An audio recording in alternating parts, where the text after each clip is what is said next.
Segmen terakhir saya langsung ke Bang Boyke. Tadi kemarin juga Pak Hartono mengatakan akan ada menyerahkan kembalikan lagi kepada Presiden Jokowi. Artinya soal capres-cawapres sekali lagi Partai Perindo tegak lurus terhadap arahan dari Presiden Joko Widodo? Ya karena gini, kita pun tahu diri kan Mas. Tadi kan disampaikan bahwa Partai Perindo adalah partai politik yang hari ini belum memiliki keterwakilan di Senayan. Jadi kita punya batasan bagaimana kita bersikap secara politik. Kita punya batasan bagaimana kita menempatkan partai kita terhadap publik. Karena itu soal calon presiden itu bukan milik kita. Gitu. Tapi kalau memang ada beberapa nama kita diskusikan iya. Tapi bukan milik kita. Ranah kita yaitu ranah bagaimana kita memiliki seorang kader ya terbaik bagi kami, kader terbaik di partai maupun salah satu kader terbaik di Republik ini. Mudah-mudahan insya Allah berkah menjadi calon wakil presiden di Republik ini untuk election 2024 nanti. Nah, persoalan bagaimana menempatkan diri siapa calon presiden kita serahkan kepada Pak Joko Widodo yang tentunya sudah bicara atau sudah mendesain seperti apa sih yang pantas melanjutkan untuk memerintahkan Republik ini agar jauh lebih baik kembali. Tapi kabarnya sudah punya nama, sudah mengantongi nama, Bang Boyke. Ya, nama banyak ya. Filternya ada di ketua umum. Tapi tidak bisa disampaikan begitu ya. Tapi belum, itu bukan ranah kita, itu nanti ya. Nanti kita dibilang, loh kok partai belum punya hak untuk bicara itu tiba-tiba bicara. Agak malu ya Mas. Karena itu Pak Haritanu juga sangat paham, beliau tahu bagaimana partai ini bisa menempatkan diri di publik. Karena itu yang di endorse atau dibunyikan di publik yaitu Tuan Guru Bajang sebagai calon wakil presiden. Yang tentunya dari Partai Perindo. Tadi saya bilang bahwa kita punya hak yang sama. Mas Adi juga punya hak yang sama karena sebagai manusia yang bebas ya sebagai warga negara Indonesia, haknya menjadi apapun segala macam mereka sama. Nah karena itu Partai Perindo memiliki hak juga. Tentunya untuk mudah-mudahan tokoh ini bisa baik dikedepankan menjadi wakil presiden. Tentunya presidennya siapa ya itu hak dari Pak Joko Widodo. Tapi Pak HT sudah memiliki nama itu ya. Namanya itu mudah-mudahan bisa sinkronisasi dengan apa harapan kita semua. Komunikasi politik dengan partai-partai lain bagaimana, Bang Boyke? Alhamdulillah. Tapi kita belum bicara sejauh itu, Mas. Karena tadi saya bilang bahwa kita bisa menempatkan diri bahwa partai kita belum ada di Senayan. Karena itu kita bisa berkaca diri. Kalau kita bicara membedah soal calon presiden, bagi kami nanti kami dianggap tanda kutip ya.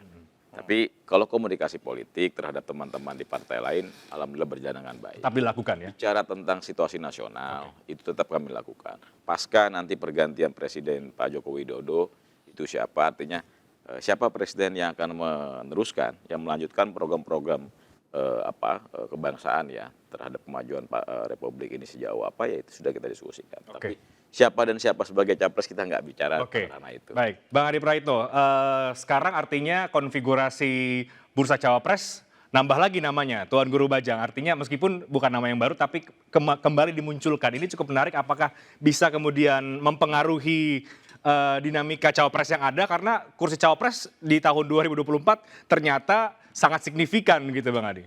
Ya tentu sangat dinamis karena posisi cawapres itu kan juga diincar oleh banyak orang. Saya yakin ketika nama TGB dimunculkan oleh Perindo, ke depan ketika bicara tentang siapa yang bisa jadi cawapres, TGB masuk di dalamnya.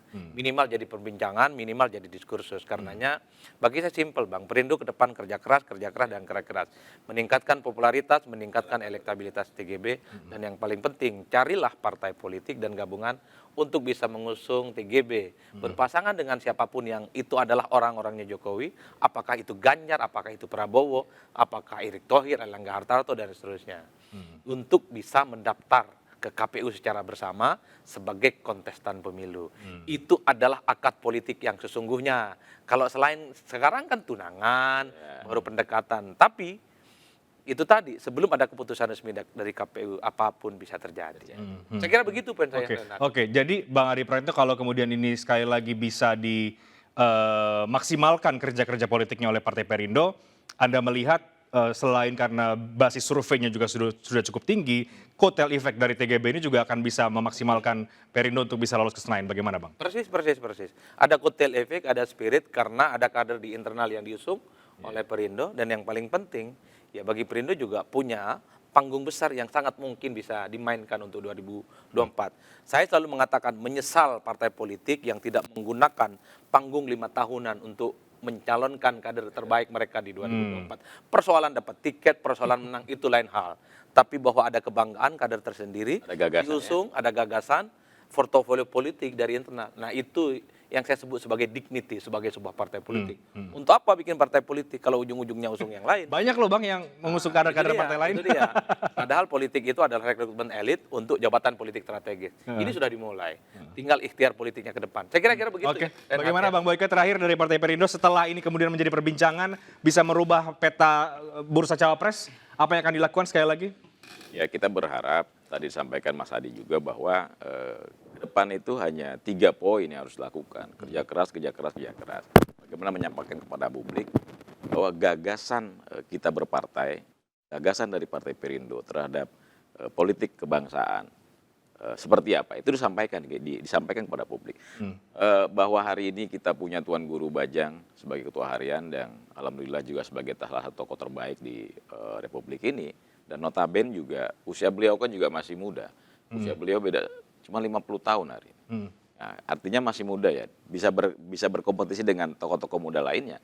Tapi jauh sebelum itu bahwa memang beliau memiliki gagasan, beliau memiliki kedisiplinan, keilmuan, beliau memiliki pengalaman.